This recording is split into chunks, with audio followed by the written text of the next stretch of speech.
Hello everyone! Today I'm going to be doing a review of Gin Glorious Gin, How Mother's Ruin Became the Spirit of London by Olivia Williams.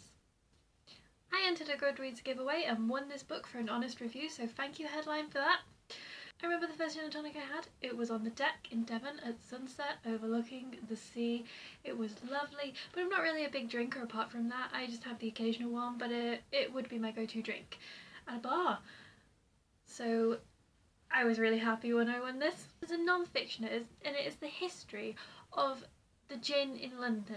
It goes through a wide range, it's really quite a wide historical scope, and also goes through quite a few different circumstances and different social classes, which made it really interesting. Basically, it's a real cultural history because gin is a great way of showing the mindset of people at the time and the fashions and fads that have come through.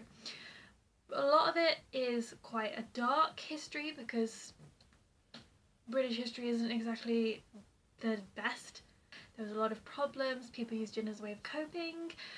It was really only the higher class that used it in a fashionable way. The lower class used it to cope with life because it was cheap. It was the cheapest spirit. I gave this book 5 stars because it was such a fantastic journey. So I got this for honest review, and honestly, it was amazing. It was funny, witty, London dry humour. History was packed into it in a fly-through way. I read this in 2 sittings, that's how fly-through it was, and that's not usual for me, but I found myself staying up way too late to read this book. So I didn't read it with a gin in hand, like maybe you should do, because it was too late at night to drink gin, really. Too early in the morning. You don't drink gin at 11 o'clock. I'm not drinking gin doing this review either, because that would be very, what's the word? Another thing I really loved about this book was the way it referenced different fiction and artwork on its way through. There was a lot about Charles Dickens at the time when Dickens was alive. Dickens had a lot to say about the problems with gin at the time. He wrote a lot about it in his different stories. There's artwork such as Hogarth's Gin Lane is very famous, and if I can learn how to do the picture thing, then I'll put the picture up right now. As you can see, very, very, very, very awful. Nothing good happening in that picture. Mother's ruin, clearly she's dropping her baby, you know.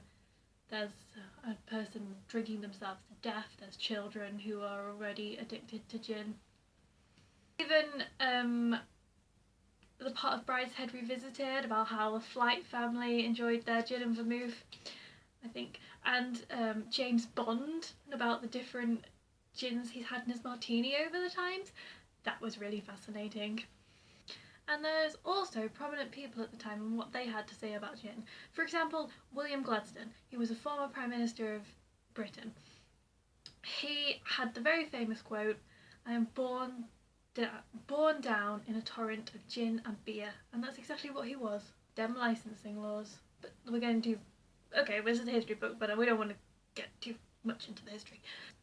I will say some chapters were stronger than others, because some felt maybe a little bit heavier than others, more factual, not as many funny like little stories, but on the whole there were some brilliant entertaining stories in here, and it really gave you a really good picture of what England was like, and also really gave you a good understanding of gin just in general. I know a lot more about gin.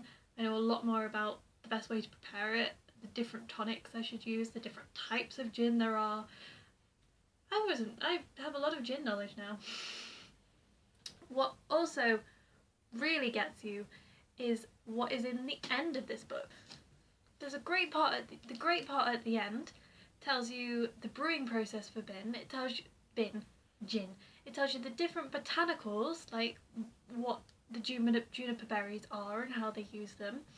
It tells you different cocktail recipes and different types of gin and what they are like a little sum up. It tells you when is the best time to drink your gins, and it also has a list of places in London, like a little black book that you should go to have a good gin, and that is fabulous. Even though I don't live near London and I'm not going to get there anytime soon. That's just a really lovely touch. So I would say read this book if you love gin, you love non-fiction, you love British history, and maybe even you live in London and can really appreciate everything this book has to offer, because it's really good.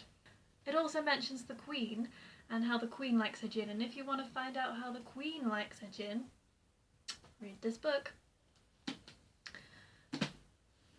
So thank you for watching my review. That's all I have for you today. If you enjoyed this video, then please give it a good thumbs up, and I will see you next time. Bye bye.